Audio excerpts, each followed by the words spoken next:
Hey Squishies, back again, another vlog. This is Star versus the Forces of Evil, Season 2, Episode 4, Star vs. Echo Creek and Wand to Wand. This was a good pair of episodes. The second rather dramatically outshines the first, but still good. I guess I'll start with the first. It was pretty typical of a plot, Star is still not hugely familiar with Earth culture, so she hears about the police, and as any reasonable person would, runs from them, because, it's the fucking police.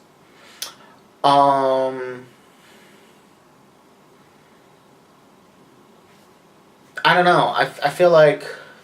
When was Season 2? Last year? I think this was made last year. 2015 at the earliest. That's still, doing a story about, a teen running from the cops is in pretty bad taste.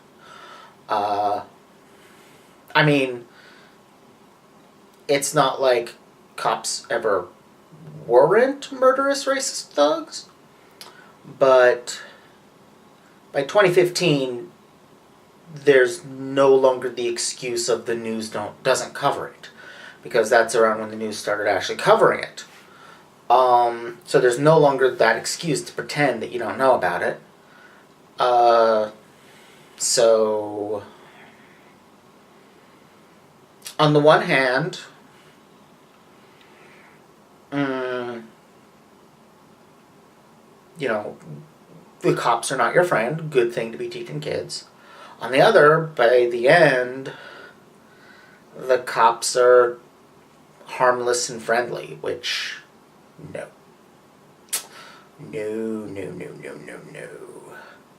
No. Star's white, so they might be. But... definitely, I can't see Marco being that blasé about them, and,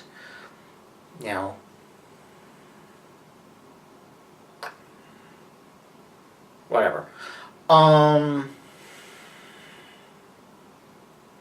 liked the hair woman. She was entertaining.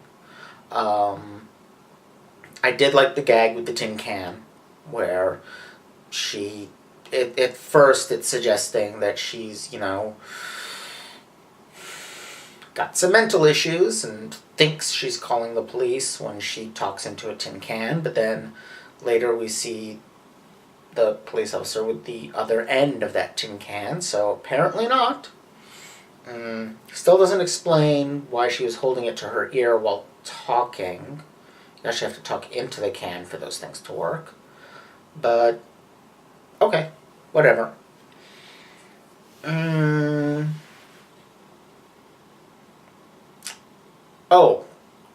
There was a very fun dream sequence that Star had. It was obvious from the start that she was just dreaming, but I like the way the snake is the serpent is just like, I'm a thing your mind made up to convince you that this wasn't a terrible idea. And, yeah, I totally noticed the Ouroboros symbol, the snake swallowing its own tail, or the serpent swallowing its own tail, and then spiraling down into nothing. Traditionally, in medieval tradition, the Ouroboros is usually used to symbolize infinity, and that's what it's come to symbolize, is infinity and the eternal cycles of life and that kind of thing. But... originally, it was the limits of the world, was another meaning it had. I think it always had that cycle meaning, but it definitely, for the Greeks, at least one of the things it symbolized was ocean. Not in the sense of a body of water, but ocean was the Greek name for this mythical ocean that surrounded the world, because the Greek world was centered on the Mediterranean, and their belief was that then somewhere out there, and you could reach it by water through the what's now called the Strait of Gibraltar. I don't remember what it was called back then. You can reach it that way, or if you go truly vast distances across the land, you'll eventually hit it as well. But it's this stream that runs all the way around the rim of the flat world. That was also something that Ouroboros could symbolize. So that's kind of what I think it is there, is it's reality closing in and bursting Star's bubble pretty much literally. So that was a cute touch. Other than that, don't really have much to say on the first segment, so moving on to the second. They're really building this idea of Ludo and Star being parallels of one another. That was hinted at with Ludo getting his wand. It's very strengthened by this episode. It looks like the two wands are influencing each other in some way. They're both off balance and so don't function reliably. Ludo's half appears to be powered by anger, while Star's half is powered by, I'm gonna say love, but I don't ship Marco and Star. I think in this case it was, the kind of love that's like close friendship, brother-sister kind of thing. That's what set it off, was Marco being in danger. But it looks like the two kind of cross over into each other, where as Ludo was discovering its anger powers, it was also unleashing the same thing and disrupting what Star was trying to do on her end. It's interesting then that it produced a weirdly giddy Cloud. Like, frankly, the Cloud thing was acting like it was stoned up until she angered it.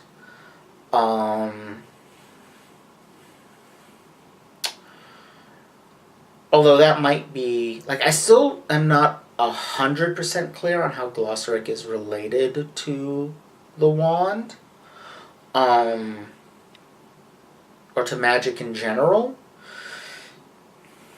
It may be that injuring himself like that somehow affected Cloud, because a head injury would explain that too. I don't know. I'm not entirely clear on what was up with Glossaric, except I guess he just had to be incapacitated so that he couldn't immediately recognize what was going on and tell Star about it.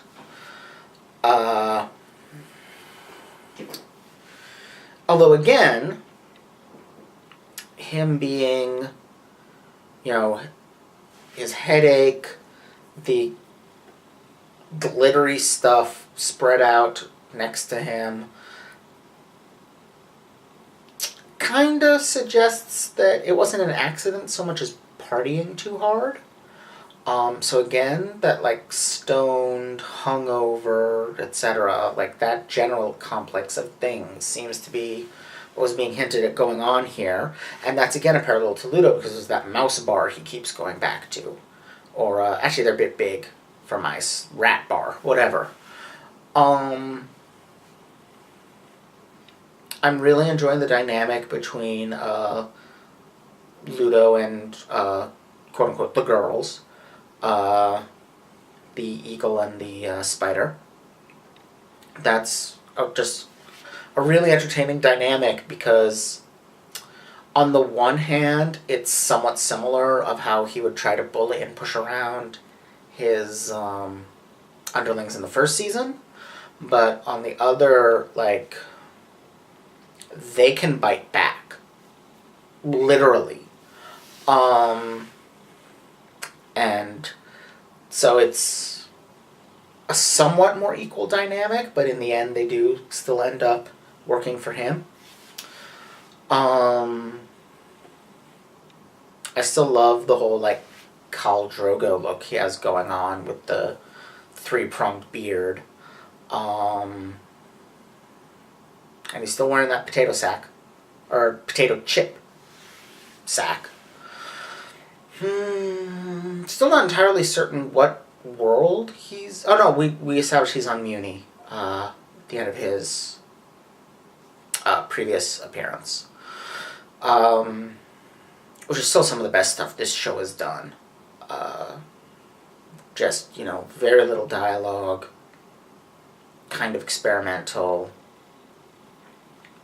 Really solid stuff. This, of course, had a little of that, but it was still more of a typical, like, Starverse episode. The main thing that's interesting here is the paralleling of Ludo and Star, and the question of, like, what else do they have in common? They're both focused on their own needs and wants, and kind of tend to forget people around them. They both, Star isn't anywhere near as bad as Ludo, but they've both got that, streak of I don't know, call it bossiness or like a bit of a bullying tendency, whatever you want to call it. They both assume that they're in charge and tell others what to do. They're both prone to giving orders. Dominance seeking. That's the term I was looking for. It's called dominance seeking behavior. Basically, in any social situation, they instinctively assume that someone has to be in charge, and it's going to be them.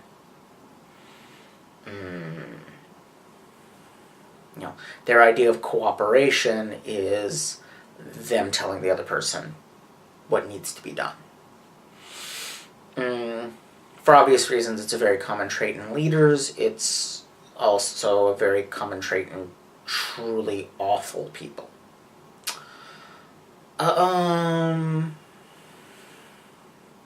Yeah. Good couple episodes, like I said. And as always, I'm looking forward to more.